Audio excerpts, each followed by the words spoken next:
Homes for Sale, Home Buyers Blog, Rent versus Buy, which is cheaper, Part 3. Hey, Realtor and Area Specialist, Mike and Jennifer Rigley here, bringing you the latest real estate information. Thank you for joining us. Today, we're going to continue our three-part series of buying versus renting, as reported by Jed Kolko, Chief Economist at Trulia.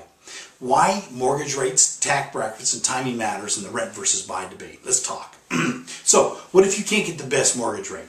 Don't itemize your tax deductions or stay in your home for less than 7 years. Each of those raises the cost of home ownership, so buying wouldn't be quite as good a deal relative to renting.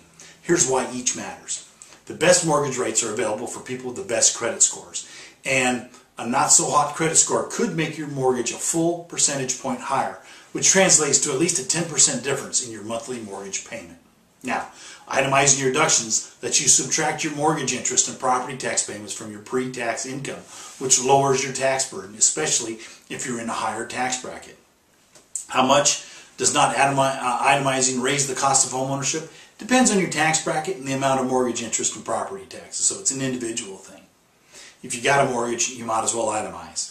Now, selling a home in less than 7 years after buying it means that you're spreading your buying and selling costs over fewer years, making the average monthly cost of ownership a little bit higher. So, if buying is so cheap, why isn't everyone doing it? That's a great question. Home sales are still less than halfway back to normal, and the home ownership rate continues to fall. Doesn't make sense. The big obstacle holding back renters who want to buy is the down payment, even more than getting a mortgage. And keep in mind, in the metros where the cost of buying is less than half of what it would be to cost to rent over the long term, it still takes years to save enough for a down payment.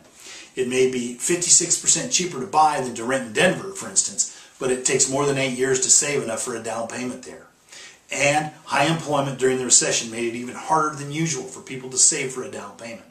On top of that, people who lost their homes or took on lots of debt might not qualify for a mortgage. Now, bottom line, buying may beat renting in every metro by a wide margin, saving consumers thousands of dollars, but buying still remains out of reach for many would-be homeowners. There's some great down payment assistance programs out there. Call us. We'll talk to you about them.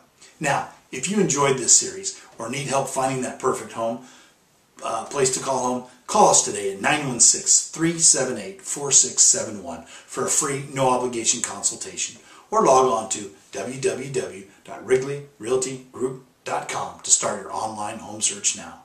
Call us today. You'll be glad you did, and we'll look forward to hearing from you.